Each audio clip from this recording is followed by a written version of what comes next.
Hey there, this is Fufski coming to you from Dubai UAE. I'm currently at the metro station of DMCC and I'm here waiting for my friend Ankur to bring me to a restaurant. By the way, Ankur is the head chef of the restaurant The Crossing. It is the most elevated, exquisite Indian fine dining that I have ever had. I just had a meal here yesterday and it was phenomenal. And that is another story entirely, and I'm gonna make a video about that. And probably by the time you see this video, I already had a video somewhere.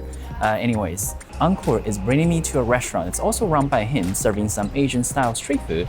I told him before that as a Chinese, I can be pretty picky with Chinese food, and he said that's exactly what he wanted. He wanted my feedback, and of course, yeah, I'm glad to do that. Without further ado, I'm gonna meet up with him right now. Brilliantly done. I used to live here for a couple of years. I see. So here, Chef Ankur has brought me to this restaurant called Streetery. It's basically comfort food style street food concept, and they have outdoor space as well. Inside, there are 3 sections. There's one for the wok action, there's another one that's like dim sum, Cantonese, and there's another one is Chinese and Malaysian. And we order quite a few items. Very excited to try them out. It looks really good. There's a lot of actions in the kitchen and everything. So he is making dumplings here in his kitchen. Look at the chili, that looks so beautiful. Oh wow, yeah, I see that. Yeah. That is some nice chili. So here I'm with my friend Ankur here. He's the head chef of The Crossing. I just mentioned it. It was the best Indian food I ever had. Anyway, this is the street food place. Look at the environment. I'm right by the river, and here is the commercial district or something. Yeah, it's commercial class / residential. I see, and look at the background. Like, this is just so pretty. The environment is so cozy. I can't wait. I'm excited. So here I'm finally about to start my meal. Look at all these. Let me try this juice. Here, let's start with this lemongrass lemonade. I love the lemongrass flavor in it. So this is again for us a zero wastage drink because we use a lot of lemongrass in the cooking. I see. And then we flavor our lemonade with the roots and the tips of the lemongrass, which we can't use in cooking. So first, let's try this Scallion Pancake. It's drizzled with a little honey on top. It's got a little sweetness, and it's essentially a very flaky bread done with scallions inside and sesame and honey on top. It's got some body and firmness to it, Yes. which I like, but at the same time, it has this slightly crispy snap from the shell. Typically, it's a very traditional Chinese thing, but more or less it got popular during the Hong Kong and the Singapore, whenever the food traveled outside China. That's where it got popular. I like this. The sesame is also very nice as well. Some contrast with flavors. I hint of honey, slightly. So they say always you should start your meal with something slightly sweet, kind of gets your insulin, the sugar ready in your body to kind of absorb this. Awesome. All right, let's move on to the next one. Second course, Thai style chicken skewer. And this is like a sweet sour sauce. Chili. And now, take a pick of the chili. With the skewer. Popping like this. Yeah, and then have it. Flavor from the grill. The Maya reaction is there. The pickle kind of cuts through it to give it a break. Right. I like this. Next one, we have wonton, or dumpling, in this chili sauce. Supposedly Sichuanese chili oil, at least of that style. It actually does taste like a Sichuanese chili oil, which is surprising because to me, I don't have very high expectations when it comes to like Sichuanese chili oil. This is very on point, but this is not exactly 100% the same as the chili oil in Sichuan. There is a twist to it, but the base, the soul, you can feel it is born in Sichuan. Then it traveled through Southeast Asia. That's not what it is. This is the definition of comfort food, street food comfort food. All right, next one, cucumber salad, which is also a very Chinese thing, but you can see a little bit twist because there's some sesame on top. I think traditionally in China, they don't use as much sesame. There's a lot more garlic in China. Szechuan pepper that goes on top. Crispy, refreshing, exactly what it should be. This is supposed to be a simple dish, a palate cleanser, and that's exactly what that is. The next one we have is Chang Fen, rice flour noodle thing that's folded into this pocket. What's this sauce, the peanut sauce? Peanut sauce. Nice texture. Actually, a little surprising because this has been sitting there for a while. I expect it to expire a little bit, but actually it still holds that integrity. And the sauce is also very nice. But I would say this is more like maybe a Malaysian twist. Yeah. Because traditionally Traditionally, there's no peanut sauce on it. Yeah, it's like I guess like soy sauce. Because I'm not from Canton. There's a bit of soy sauce, crispy fried garlic on top. That's what it traditionally is. Black sesame. This is a bit more Of a Malaysian touch to it. slightly sticky, but at the same time, slightly bouncy texture is the signature. Very nice. Yeah, I have to say about this lemongrass again, it is so potent. Is it a bit too much, you think? No, it's good. It's good. Anyway, so this is the Hong Kong cart noodles, cart noodle. beef dumplings, edamame, bok choy, and the cart noodles. Oh, cart noodle. 车仔面. I don't know how to say it in Cantonese, but that's how we say it in Mandarin. It's actually quite juicy. Yeah. Yeah. The juice almost exploded. Because we haven't added the soup yet, the beef inside has some juice that kind of burst out, which is quite nice. We added some broth to it just to keep minimum moisture for the noodle, and the soup is inside, but of course it's to your personal preference. You can add more or less if you like. I'm gonna try a bit of the broth first. It is a good broth. In China, you have the beef noodle. This is exactly like that broth. But this is chicken. Oh, so this is made with, Chicken bones. oh wow. At first I thought it was Correct. like from beef bone or something. To achieve that kind of gelatinous consistency and the strength with chicken bones is different. It is. So here now let's try the noodle. You have to basically eat them right away. So what we did is that we just add some more broth to it and mix it up to rejuvenate it. What sauce is it? There's a slightly nutty flavor in there. So the sauce that we used is a sauce called soya sesame sauce. Oh, that's why. It's a good sauce.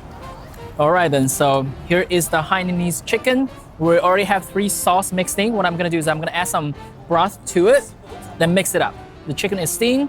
I'm not an expert in Malaysian food, but I did have Hainanese chicken like once or twice in New York. It's such a soul food, such a comfort food for me. I can eat this every day. Hainanese chicken, as I know, were the Chinese that went overseas in Malaysia and they invented this dish. And if you brought it back to, like, for example, Hainan is a province, right? If you are in Hainan, you ask them about Hainanese chicken, they don't know about it. Yeah. Oh, that rice looks good. Oh, it's so flavorful. Now, when I was a kid, I always like these simple food that my mom sometimes will make. It's just rice and soy sauce and pork fat. There's 3 things. Yeah, we're in Dubai, haram, but I'm gonna mention it. Just simple ingredient. Mix them well, they're gonna taste so good. It's like comfort food. The chicken is very nice and tender. So here we have Samba Shrimp with roti. It is a Malaysian dish, but with an Indian twist because, as you know, there are a lot of Indian living in Malaysia. Like, they are part of the native population that has been there for hundreds of years, essentially. So they bring their part of the share of the cuisine to the table. So this is a flaky bread that uses a little butter, and this is Samba Shrimp. What you do is that you use this bread, that you pinch a part of it and you grab it like this. There's a nice sweetness. That sweetness comes only from the onions, and there is essentially onions and chili based on this. Samba sauce, which has that chili flavor, and there is a sweet undertone, which is very nice. And we have the shrimp. So let's grab some more. I had several carb dishes tonight. The roti, the rice, and the noodle, all of them are good. And they're quite different. Well, but again, this is a street food, comfort food places, which means you come back often. So you'll get a chance to try them with enough visits. Both of it, absolutely. Even the shrimps get a plumpness to it. Although the main character is the samba sauce because the flavor is so intense, so it kind of steals the show. But when you're chewing it, you can feel it. I like this. The only thing with this dish is that after eating it, you have to clean your hands. This is the hibiscus.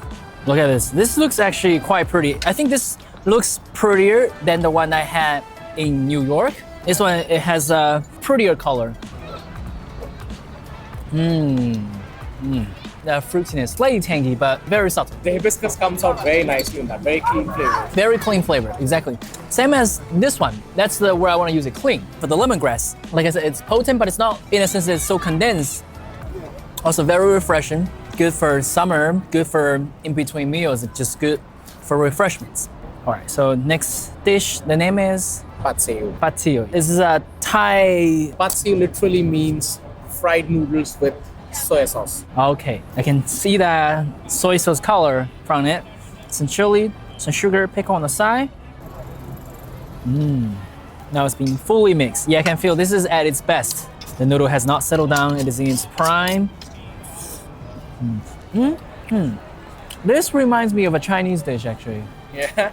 It's, I think, 干炒牛河.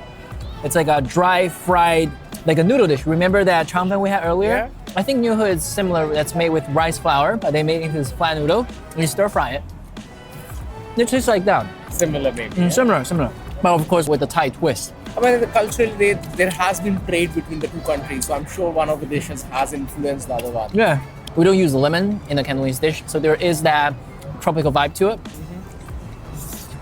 Savory, slightly sweet and sour, but that is very subtle. So now moving on to the next course. I actually can't exactly remember. I didn't keep track of how many courses I have, but I'm already kind of full. But since this is pretty good, I'm gonna keep eating until I get completely stuffed and I can't walk. So what's the name of this one? It's the green chili stir fry. So this is said to be like a Cantonese interpretation, something, or maybe a Cantonese dish. The flavor, slightly sweet. Looks like also with a Malaysian, like a southeastern twist type of Yeah, thing. you'll find them there because I think the brand kinds of conveys that there is a bit of Asia which comes together in a lot of melting pots of bigger cities like Hong Kong, Taiwan, Singapore. And also, a lot of those Chinese immigrants in those southeastern countries came from the Canton province. So it makes sense. Absolutely. The beef has that muscularity, has the chew to it. At the same time, it's not dry. It has this moisture in it. It's a pleasant chewing feel. Yeah, I mean, we are essentially preserving the street food culture, right? On a street, what a vendor can give you is what he buys considering the best quality. So this is not a Wagyu, but this is pretty good beef. Yeah, Wagyu is basically a beef that doesn't move around, doesn't do spore, and get cholesterol. This is the beef That's that a nice way of saying. yeah, this is the beef that works out. This is the beef that works out, yeah. So moving on, we have this Zen Fried Rice. Zen Fried. Oh, that's the Zen. That's the name Zen. here that uses the wok. So basically, fried rice. It is flavorful fried rice. Yeah. For this rice, I guess there are different like renditions of the rice, but in the Chinese fried rice, we kind of focus more on like the singularity of the rices, Yes. which Yes, means this definitely. separates. This is jasmine rice, which sticks together anyway. Some people might ask for like a more individual grains. I'm fine with this one too, but just as my feedback, I know there are different people that like different interpretations of this. In terms of flavor, I think this is just more of the stir-fry flavor of everything brought together. And the flavor of wok is also there. You'll find a bit of flavor of wok as well. Yeah, wok hei, you can definitely taste that. And there's some umami from soy sauce. I don't know if you have used something like maybe oyster sauce, but it has that feel in terms of the umami-ness. And also there's a lot of ingredients, chicken, shrimps, big chunks of meat, which I like. This is Asian soul food. Asian soul food. So this, you try the rice by itself first. Okay, so the name of this curry is? Is red curry stir fry. We use the same paste of the red curry which we make in-house and we make a stir fry. So there is a fresh green peppercorns that you see. Try the rice on its own a little bit first so you know that coconut rice itself has got a bit of fragrance. It does have a coconut flavor even just from smelling here. Just by smelling. There is a subtle coconut coming through. Try this now with a bit of this red curry stir fry. So this is pretty much a Thai inspired. This is mainstream Bangkok inspired, and then you'll see how different this is compared to a red curry. It's not as flat as a Thai curry. It has quite nice depth of flavor. It has a spiciness to it, but not overpowering. It's more like for the aroma, for the fragrance. Is there some coconut milk in there as well? Yes. And you have the lime leaves, galamgas, a little bit in there. your food, huh? Dalanga. I know a little bit. Shrimp paste. Yes, shrimp paste. That's where the umami comes from. Absolutely. Yeah. So it's a beefier version of the Thai curry. Correct. So finally, for the last dish, we have laksa. As you can see, I've been powering through the entire meal. It was awesome, but my stomach has its limit, and I think now I'm reaching the limit. I'm just gonna have a bit of laksa. Chef told me this is a very good laksa. You have to slurp. When I eat noodle, I slurp. I know like there are some people, they want to be like elegant, but this is the place to slurp. No, the Streetery is not a place to be elegant. Exactly. I'm already using hands and everything. I'm licking fingers and come on. So a little bit lime on top of this, I Yes, suppose? yes. So what's the base of a laksa? Laksa itself, it's made with laksa beef, like a Thai coriander. That's the kind of base. So laksa with shrimp paste, fish paste, a lot of umami, galangal, lemongrass. This is all pasted together. So the broth is usually a very rich seafood broth that we do, balanced with a bit of chicken stock to it, and finished with coconut milk. There you go. I just have to slurp it. You have to. All that flavor is coming out nicely. I do taste all the like the lime leaf, the galanga, lemongrass type of flavor in there. And there is an undertone of coconut and some acidity from the lime we just added, and a bit chili paste, but it's more on the subtle side, and balanced with chicken stock. For me, laksa is the noodle equivalent of the chicken rice that you had. It is, but this one with a more tropical twist because it has the coconut component in there. The noodle is very nice, and the bean sprouts give it like a crunch.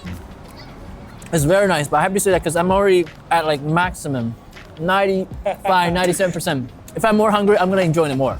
But this is really good. Lastly, at the very last, I finished with this mango pudding. It is mango from Thailand and coconut milk. That's it, simple ingredients. By the way, I'm completely full. I'm like 99%, 100% full, but there's something called relative satiating, meaning that even you're completely full on the savory side, you can still have something on the sweeter side. So that's what I'm doing. The coconut thing is like a custard on the top, and there's this mango filling at the bottom. Oh, and the mango flavor is so very nice. It's not like a particularly sweet, but it's sweet. It's sweet. There's a thin layer of coconut flavor. I do have a very sweet tooth, but when it comes to dessert like the colder one, I do appreciate to be more on the refreshing side. I like the cooling property of it, refreshing, creamy in texture. A nice way to finish. Now I'm 100% full. So that wraps up my amazing street food, soul food, comforting meal. Thanks again, Chef Ankur, for treating me this amazing meal. And also I'm looking forward to the crossing again. That one is absolutely fantastic. I'm looking for you to come to Crossing. So this is Foodski signing out. I make videos about food, travel, and culture. If you like video of this kind, want to see more video of me traveling to different places, eating food, exploring the culture, please like, share, and subscribe. And I'll see you in the next video. Ciao.